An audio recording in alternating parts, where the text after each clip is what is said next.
Hello and welcome back to my studio. It's Lois here from Lois and Morgana Davidson Art, and today I'd like to introduce you to a little bit of magic.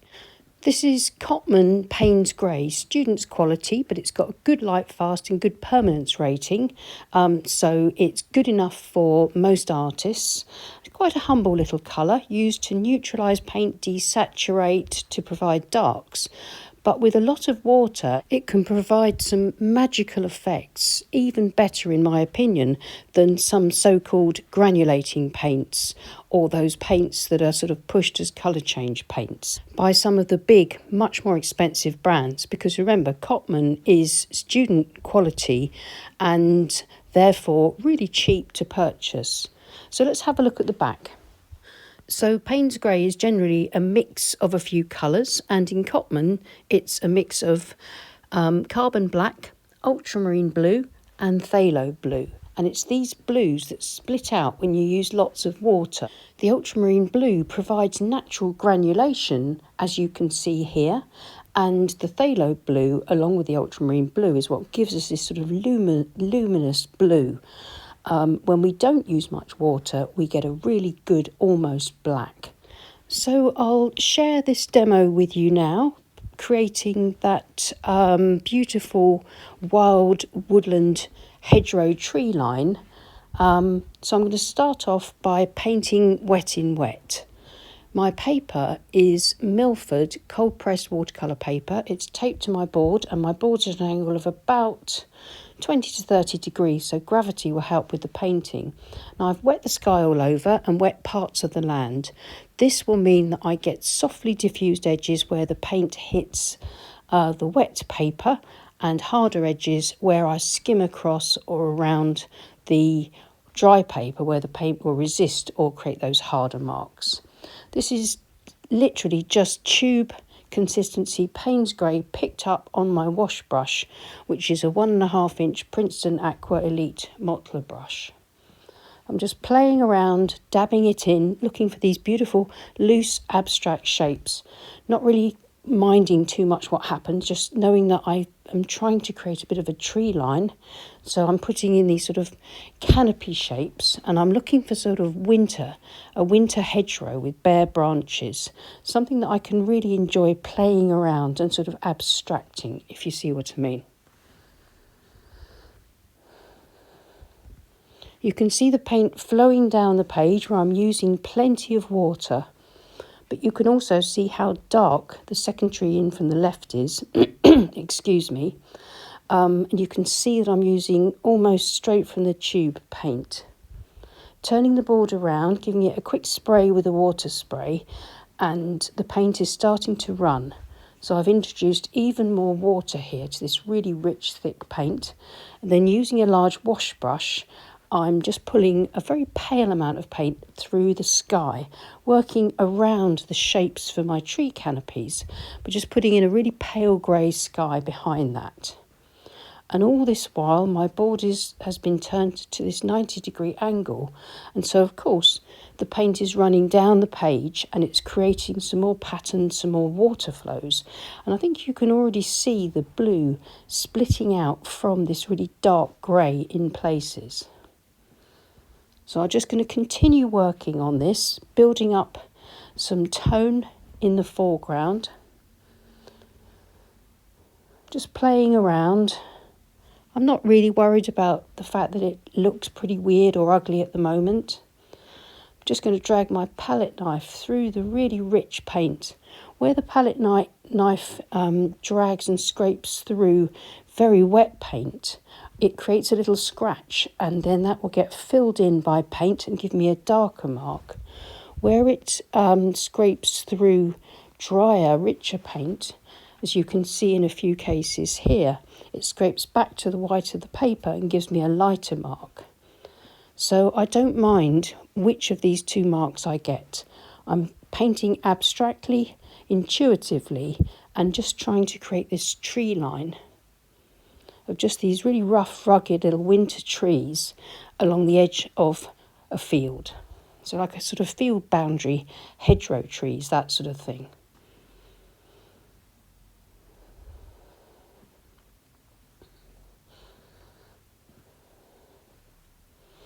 trying to make sure that I create some variety in size and shape and direction to my trees, that I don't place them too closely together or too evenly, because, as I say, I want this to look like a hedgerow of mixed small trees and bushes. And I hope you can also see that as I work, Payne's Grey Cotman brand is working its magic.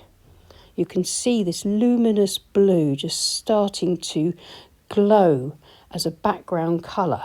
The granulation is beginning to happen as well.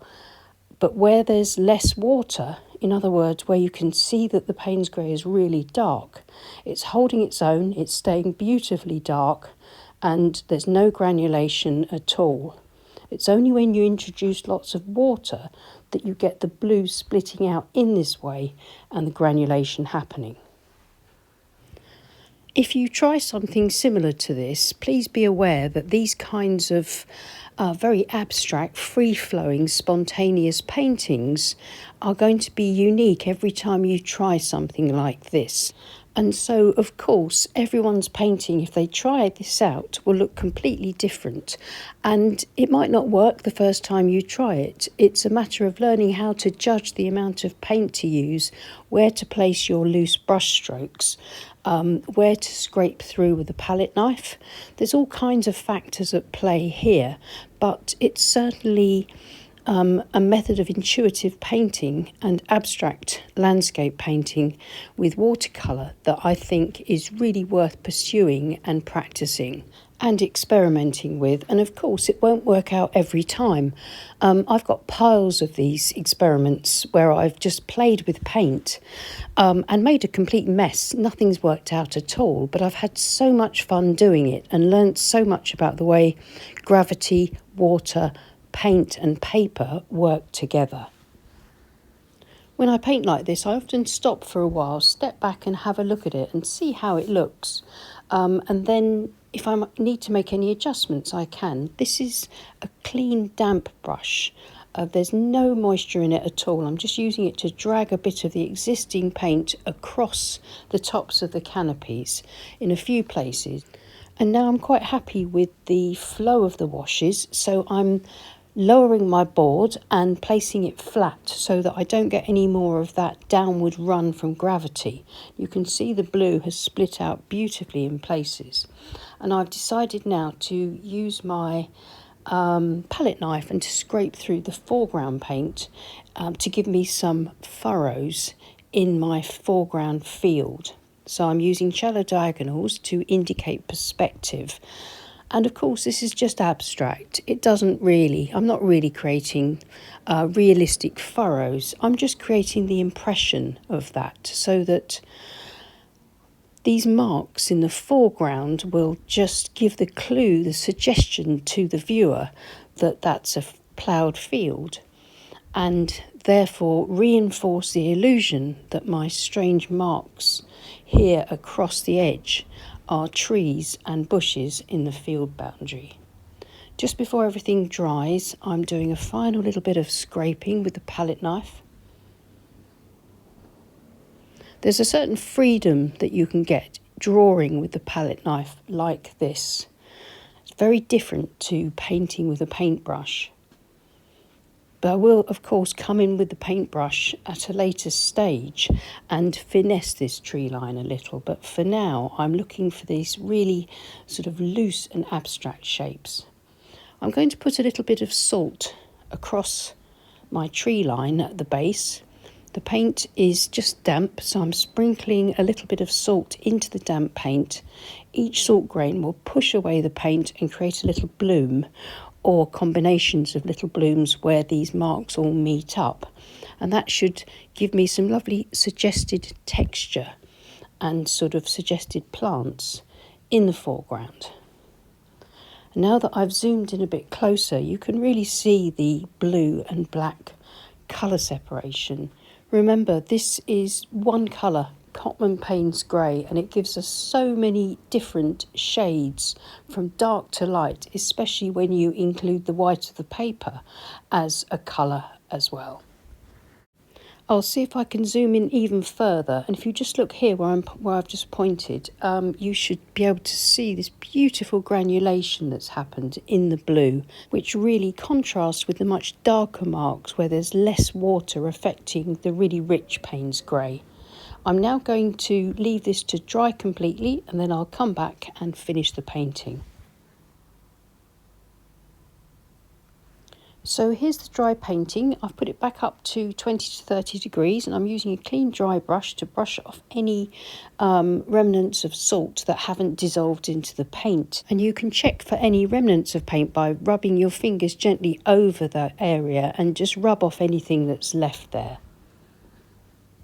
If I zoom in, then you can see that it all looks quite scrappy, but the effects of the splitting out of the black and the blue are really lovely. So what we need now is to finesse or refine the loose marks that we created in the first part of the painting, hopefully bring the painting together so that we can define our row of trees a little bit more, but without losing the beautiful loose brushwork and effects that we've got from using the wet in wet method in the first stage. So I'm using a fine rigger brush. I think this is a size 2 rigger, and again just Payne's grey, dipping into fairly rich Payne's grey and carefully working around the marks that I've created in the first part of the painting.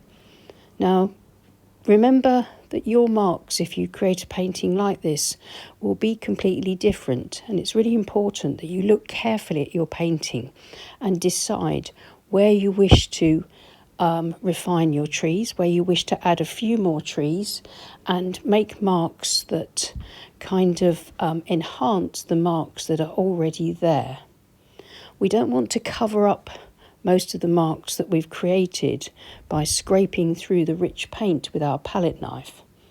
These are lovely effects that we have, and so we want to work with those, not trying to cover it all up, and also of course to work with the salt effects, the granulation and the splitting out of the blue and grey.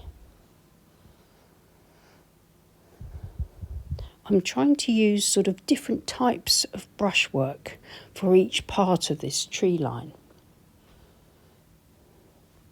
I'm paying attention to the ground plane as well as the tree branches, trying to get some nice darks into the ground plane as well, and some lower sort of level plants too.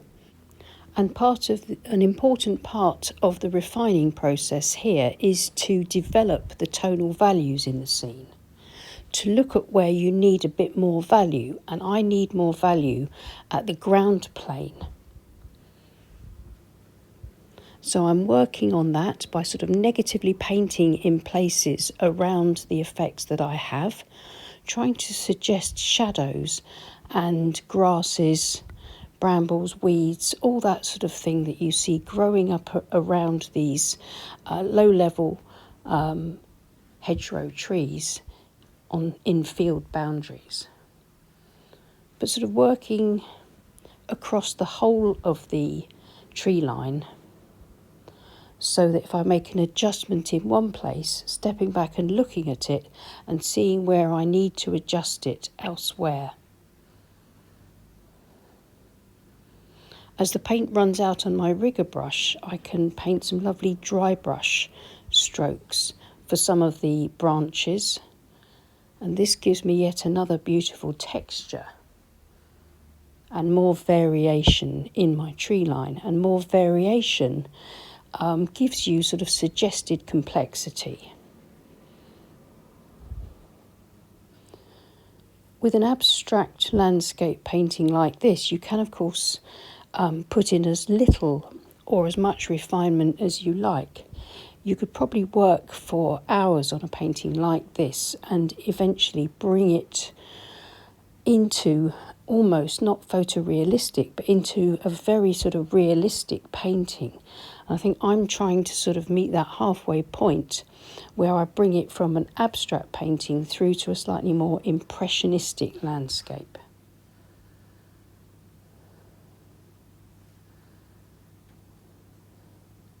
And I'm taking my time. I'm not trying to rush with this. I'm really enjoying the process.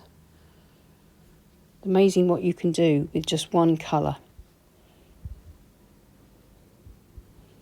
And where I've introduced the lovely rich dark Payne's grey, I can go back in with my palette knife and just bring out a few highlights as well, adding more complexity and value and contrast.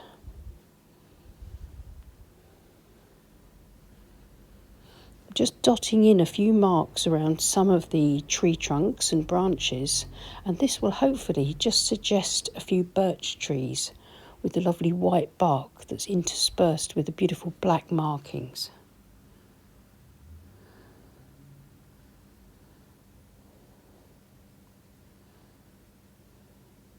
So it's worth looking at the marks that you've made when you've created your tree trunks and wondering about what you can do with each of the sets of trees, how you can make them slightly different from some of the other trees. And again, how you can add sort of visual clues, like these markings are a visual clue for the viewer to recognise these as birch trees.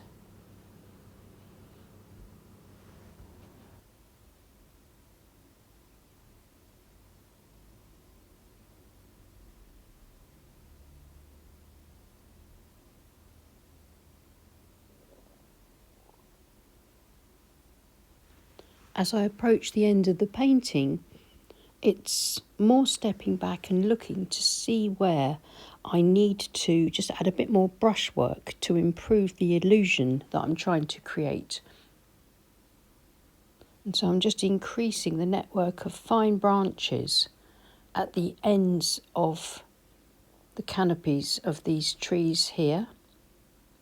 These contrast with the stronger marks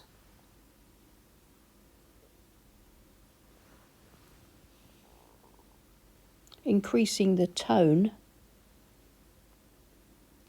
making sure that everything's linked but without looking too uniform. And as I build up the tonal value in the ground plane, I'm hoping that you can see that it's bringing the illusion to life.